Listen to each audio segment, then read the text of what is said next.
이에 대해서 톰 라이튼이 이렇게 얘기해요. 아나니아를 오케스트라의 심벌주 주자와 이 비유해서 설명을 하는데, 오케스트라에서 심벌주나 팀파니는 그 음악의 절정부에서 집중적으로 연주하는 연주자입니다.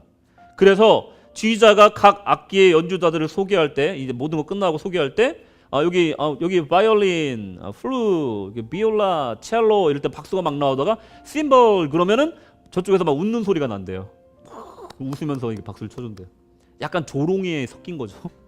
그거 한번 쨍 치고 나서 박수 받는다 이거죠.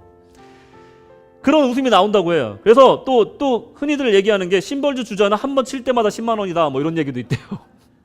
그리고 또 심벌주 주자는 오케스트라가 진행되는 도중에도 잠깐 화장실 갔다 와도 그 누구도 모른다 이런 농담이 있을 정도래요. 실제로 드보르작의 신세계 교향곡을 이제 보면요, 정말로 4악장 동안에 64마디에 등장해서 한번 치고요, 66마디 사이에 또 한번 쨍 친 다음에 1, 2악장은 거의 쉬고 4악장이 거의 끝나갈 때 한번 또 친대요. 한 30만 원 번 거죠. 근데 오케스트라석에 앉아서 그것을 기다리고 있다는 게 얼마나 지루한 일이겠습니까? 근데 물론 팀판이나 아니면 타악기 3개 이상은 또 같이 해요. 근데 스테반을 장엄한 순교 그리고 주님의 광채와 음성에 비하면 아나니아는 그저 수저 하나 얹은 정도의 역할을 했다라고 볼 수 있는 거예요. 심벌주 한번 친 거랑 똑같다라고 말할 수가 있다라는 겁니다. 큰 이권이나 큰 명예 그런 것들이 있는 자리에 누구도 시시해 보이는 역할을 담당하고 싶은 사람은 없습니다.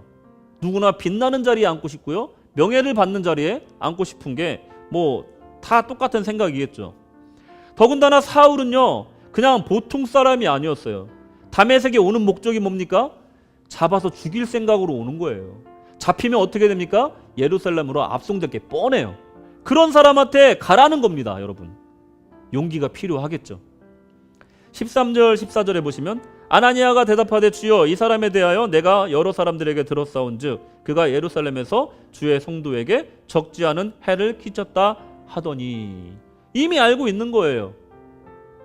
주님은 근데 이 아나니아에게 뭐라고 얘기하냐면, 주님은 이미 눈을 볼 수 없는 사울에게 환상으로 아나니아라는 사람이 너한테 갈 거다 이렇게 얘기를 해놨다라고 얘기를 해요. 그래도 무섭잖아요. 그죠? 12절에 보니까 그가 아나니아라 하는 사람이 들어와서 자기에게 안수하여 다시 보게 하는 것을 보았느니라 하시거늘, 그가 여기서는 이제 사울입니다. 사울이 이미 환상으로 본 거예요. 그런데도 무섭습니다. 근데 아나니아는 즉시 순종하여 임무를 수행합니다. 제장거죠. 톰 라이트는 이것에 대해서 이렇게 얘기합니다. 이제 전체적으로 아나니아라는 사람의 신앙에 대해서 평가를 어떻게 하냐면, 아나니아는 예수님의 음성을 듣는 법을 알았고 매우 위험해 보이는 일에도 순종할 준비가 되어 있었고 보내준 곳에 가서 지시받은 대로 했다. 그것도 사랑과 은혜와 지혜를 가지고 했다. 그리고 덧붙이는 말이 더 바랄 것이 없는 제자였다라고 얘기를 했어요. 심벌주 주자가 뭘 할까요? 바이올린처럼 계속 쨍쨍쨍쨍 치면 오케스트라가 어떻게 됩니까? 심벌주 주자는요 정확한 시점에 정확한 지휘자의 명령에 따라서 자기의 역할을 하면 되는 거예요. 아나니아가 바로 그랬다라는 겁니다. 더 바랄 것이 없게 충성을 했다라는 거예요. 내 역할이 트라이앵글을 치는 거든 캐스터네츠를 치는 거든 심벌주든 마지막 오케스트라가 마치는 순간에 모두 각자의 역할에 충실했음에 대해서 박수와 영광을 동등하게 받게 된다는 겁니다. 그저 지휘자의 명령에 따라 가라 하면 가고 치라면 친 이 충실함만이 필요하다는 거예요. 그가 흉악한 살인자여도 극렬한 반대자여도 원리주의 테러리스트라고 하여도 어떤 위험이 있다 하여도 아나니아는 명령에 충실하게 순종할 준비가 되어 있었고 지시대로 수행한 제자였다는 것이 중요하다는 겁니다. 이것이 가능한 이유는 바로 아나니아가 소유한 하나님에 대한 사랑, 그리고 그 사랑에 대한 용기가 있었다는 거예요. 사랑에는 용기가 필요합니다. 고백에도 용기가 필요하죠. 여러분들 고백했으니까 결혼하셨죠. 고백 아직 안 한 사람들은 총각이고 처녀겠죠. 15절에 주께서 이르시되 가라, 이 사람은 내 이름을 이방인과 임금들과 이스라엘 자손들에게 전하기 위하여 택한 나의 그릇이라. 바울은 이방인과 임금들과 이스라엘 자손들이라는 정확한 대상을 전도하기 위해 택하신 특수 목적의 그릇이었다라는 겁니다. 여러분. 각자의 소명이 특수하게 이렇게 정해졌다라는 거예요. 여러분, 이 바울의 앞으로의 사역을 보면 이 말씀이 이루어졌다는 걸 알 수가 있거든요. 이방인들을 향해서 물론 갔고요. 그리고 아그리빠 왕 같은 그 왕이나 높은 사람들 앞에서 전도를 합니다. 그리고 법정에 끌려가서 그 변호하는 가운데서 복음을 전파해요.